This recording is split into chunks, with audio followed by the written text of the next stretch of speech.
All right, let's read a little bit of Heidegger's from the contributions in regards to the future ones. And these videos that I make on this later Heidegger don't get a lot of engagement and views, but they do get some engagement of some good people that I really appreciate their reflections and responses. So this is for you guys. And I'm hoping some sort of reading group comes together out of these video series here. And I'm just gonna kind of dart myself in here to section 250, page 314, entitled "The Future Ones." And again, I just listen and reflect on what this means to you, and let me know in the comments. I really like that. So, the future ones stand in sovereign knowledge as genuine knowledge. The future ones stand in sovereign knowledge.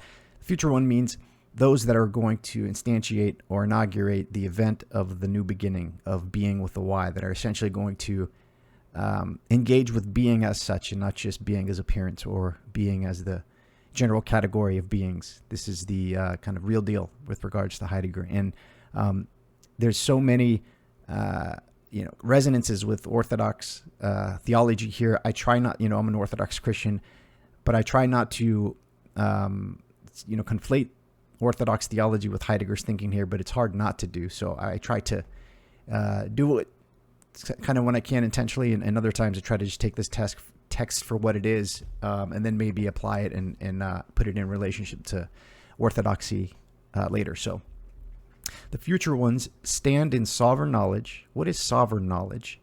As genuine knowledge. Sovereign knowledge as genuine knowledge. Whoever attains this knowledge cannot be subjected to calculation or compulsion. So ever the future ones who attain sovereign knowledge, sovereignty is a word that is recently come up on this corner of the internet, right? So we need to make sovereignty genuine knowledge, right? And in doing so, this sovereignty, this knowledge cannot be subjected to calculation, right? To coercion and to compulsion. Furthermore, this knowledge is useless and has no value, quote unquote value. So this sovereign knowledge, this genuine knowledge, Heidegger says, is useless and has no quote unquote value. He puts it in quotes. It does not matter and cannot be taken as an immediate condition for currently ongoing business. So this type of knowledge is not going to help you in your political fights on Facebook. It's not going to help you to, in that context. I think that's what he's saying here. He says, with what must the knowledge of those who genuinely know commence? With authentic historical cognition, Heidegger says. Authentic historical cognition, i.e., with knowledge of the domain out of which future history is decided, and with questioning, determining, and decided, and with questioning steadfastness in that domain.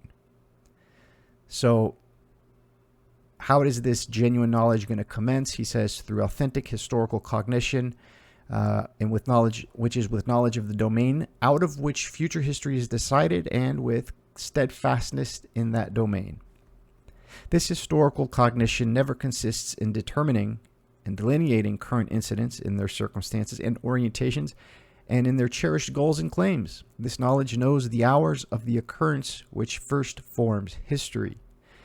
So this type of knowledge is not interested in determining and delineating current events, current incidences, their circumstances or orientations, or their cherished goals or claims. Heidegger says this knowledge knows the hours of the occurrence which first forms history.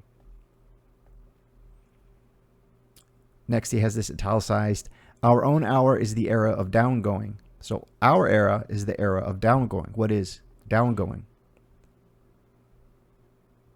The downgoing, in the essential sense, is the path to the reticent preparation for what is to come, i.e., for the moment in which, and the site in which, the advent and the remaining absent of the gods will be decided. This downgoing, which we are living in, according to Heidegger here, is the utterly first beginning. So we're still utterly in the first beginning, right? The history of Western metaphysics from the pre-Socratics to Nietzsche.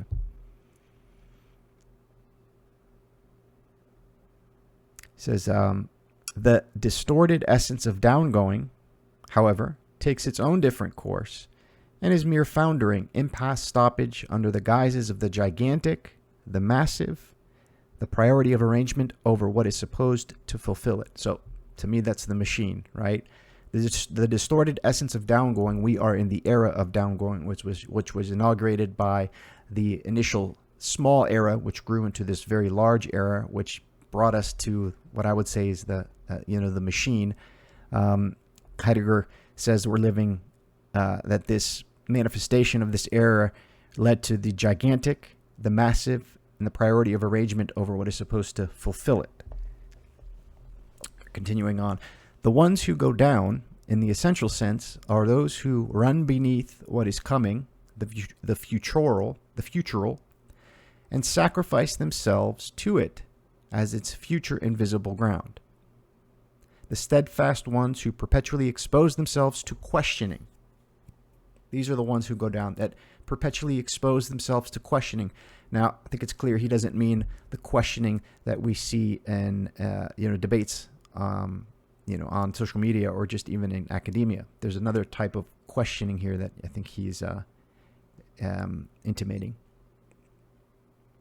Only those who belong can know the era of downgoing.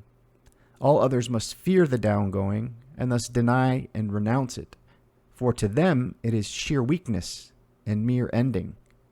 So this mapping came, right? The meek shall inherit the earth. What will the meek look like? But in the time of gigantomachy that we're living in, it's going to look like a weakness and mere an ending, sheer weakness and mere ending. Only those who belong can know the era of downgoing, which we're in, Heidegger says. All others must fear the downgoing and thus deny and renounce it, for to them it is sheer weakness and mere ending. Those who truly go down have no acquaintance with bleak, quote-unquote, resignation, which no longer wills, since it does not will anything future, nihilism, and just as little with noisy optimism. So nihilism and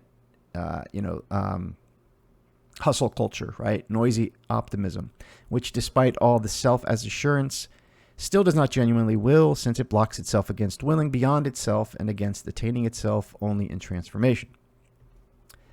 Those who go down are always questioning. Those who go down are always questioning. He's not meaning, I don't think he's questioning in terms of skepticism or questioning in terms of cynicism or questioning in terms of argumentation. There's a different valence to this questioning. Those who go down are always questioning. The unrest of questioning is not empty uncertainty. Instead, it is the opening up and guarding of that rest which, as the gathering together into what is most question-worthy, the event, awaits the simple intimacy of the call and endures the extreme wrath of the abandonment by being. It's a mouthful. Let's go one more time. Those who go down are always questioning. The unrest of questioning is not empty uncertainty. Instead, it is the opening up and guarding of that rest which, as the gathering together into what is most question-worthy, the event, awaits the simple intimacy of the call and endures the extreme wrath of the abandonment by being. Questioning into the essence of truth and into the essential occurrence of being with a Y, what else is this but resoluteness for extreme meditation? I think he uses meditation a lot, and I think that in my head or in my mind, it's this combination of meditation and prayer, or thinking, or gratitude, or Eucharist, which means thankfulness, that he's getting at here. So that's my interpretation, not what he's saying here. He uses the term meditation. So again, questioning into the essence of truth and into the essential occurrence of being with a Y. What else is this but resoluteness for extreme meditation? Yet this resoluteness grows out of openness for the necessity that makes unavoidable the experience of the plight of the abandonment by being. He uses, this is a big theme as well, this plight, the plight of the abandonment by being. He says that our current world is founded by the plight that doesn't know it's a plight. So we this plight that doesn't know that it's stuck in a plight. Right? It's like the best thing the devil did was trick the world into thinking he doesn't exist. Right? So he says to experience the experience of this plight, however, depends in turn on how powerful memory is, or in general on how dominant knowledge is. Questioning of this sort is the restraint of seeking out where and in what way the truth of being might be grounded and sheltered. Sheltering, guarding is a lot of these themes that come up here. So keep those in your consciousness here. Seeking is never simply a matter of not yet possessing. Deprivation. So seeking is not a matter of overcoming a lack. To understand it in that sense is to calculate it merely in terms of the result to be attained. So that's why we don't want to look at it as in that sense, right? As deprivation, as overcoming a lack. Primarily and properly, seeking is an advancing into the domain in which truth opens itself or withholds itself. So this type of seeking is advancing into a domain where this revealing and concealing occurs, right? Where the truth opens itself or withholds itself. Seeking is intrinsically futural and is a coming into the nearness of being. Seeking brings the seekers to themselves for the first time, i.e. brings them into the selfhood of Dasein, wherein the clearing and concealment of being occurs. So this seeking in the downgoing, right, if done in this sense, in this primordial sense, brings one to themselves and then into the selfhood of Dasein, wherein the clearing and concealment of being occur, or beings occur. Being a self is the finding that already lies in the seeking, the sure illumination which already gleams prior to all veneration, and in virtue of which alone we are open for the resonating of what is most unique and greatest. I'll say that again. Being a self is the finding that already lies in the seeking, the sure illumination which already gleams prior to all veneration, in virtue of which alone we are open for the resonating of what is most unique and greatest. Next section is entitled Dasein and the Essence of a People. A people is a people only if it receives its history as allotted to it through finding its God. The God that compels this people beyond itself and thus places the people back amid beings. Only then does a people escape the danger of circling around itself and of idolizing as its unconditioned what are merely conditions of its subsistence. How is a people supposed to find the God, however, unless there are seekers who, in reticence, seek on behalf of this people, and who, as the seekers, must apparently even stand against the quote-unquote people that is not yet properly a people? How is a people supposed to find the God, right? The searching of the God that reorients or recategorizes beings on behalf of this people, and who sees these seekers. How is a people supposed to find the God, however, unless there are seekers who in reticence seek on behalf of this people, and who, as these seekers, must apparently even stand against a people, a quote-unquote people, that is not yet properly a people? Yet these seekers themselves must first be, italicizes it, the task to prepare for them precisely as beings. Dasein, what else is it but the grounding of the being of these beings, the future ones of the last God? The essence of a people is grounded in the historicality of those who belong to themselves through their belonging to the God. I think what he's outlining is the way that civilizations and societies were instantiated by placing a pagan god at the apex, which then orients a people. But I don't know let me know what you guys think of that, of what he's kind of saying here. And again, you automatically make these mappings, so I don't know if that's good or bad. So he says the essence of a people is grounded in the historicality of those who belong to themselves through their belonging to the God. Out of the event wherein this belonging is historically grounded, first arises the reason, life, quote unquote life, and the lived body. procreation and lineage, or most basically the earth, belong to history and in their own way in turn take history back up into themselves. In all this, they are merely in service to the strife between earth and world, born by the most intrinsic diffidence, as in each case something unconditioned, for their essence is indeed, because of its intrinsicality to the strife, at the same time near to the event. I don't think I'm going to chew that one right now. Dasein and the future ones of the last God. This is the next section. This God will raise over his people the simplest yet most extreme oppositions as paths on which his people wander beyond themselves, so as to find their essence once again, to make the most of their historical. World and earth in their strife will raise love and death to their highest level and will integrate them into fidelity to the God and into a capacity to endure the confusion within a manifold mastery of the truth of beings.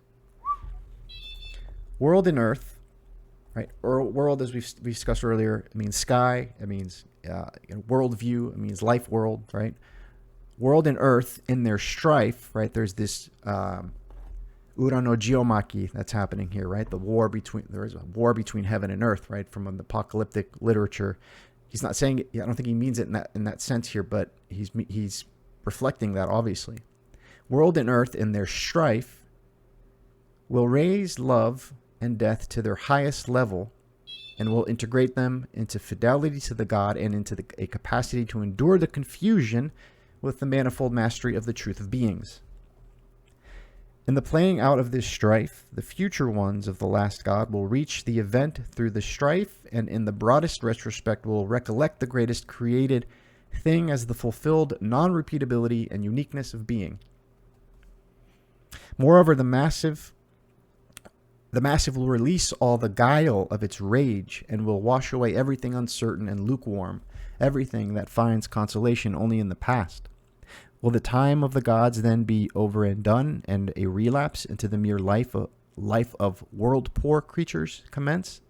Ones for whom the earth has always remained only something to be exploited? Man. Restraint and reticence will be the most intimate celebration of the last God and will attain for themselves the proper mode of confidence in the simplicity of things and the proper stream of the intimacy of the captivating transport of their works. Furthermore, the sheltering of truth will leave concealed what is most concealed and will thus lend it to unique presence.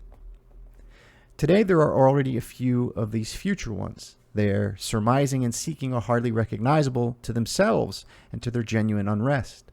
Yet this unrest is the restful enduring of the fissure. Such unrest bears a certitude which is affected by the most diffident and most distant intimation of the last God and is held toward the incursion of the event. How this intimation is preserved in restrained reticence, and how such preservation always stands in the same time in departure and in arrival, in sorrow and in joy, in the basic disposition of those who practice restraint, asceticism, in my mind, to whom alone the fissure of being opens and closes itself, fruit and accident, intrusion and intimation. The few future ones count among their number those who are essentially inconspicuous, who receive no publicity, but who in their inner beauty gather together the pre-gleaming of the last God and then bestow it on the few and the rare by mirroring it back. They all ground Dasein, through which vibrates the concord of the divine nearness that neither rises above itself nor sinks below itself, but which has rather taken the stability of the innermost diffidence as its most unique space of oscillation. Dasein, the thrusting move through all relations of the remoteness and nearness intrusion of the last God.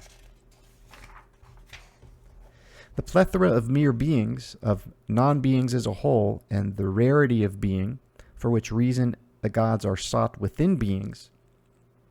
If someone seeks and does not find, and therefore is compelled into forced machinations, then no freedom for the restrained awaiting of an encounter and an intimation, or for the capacity to await in such a way.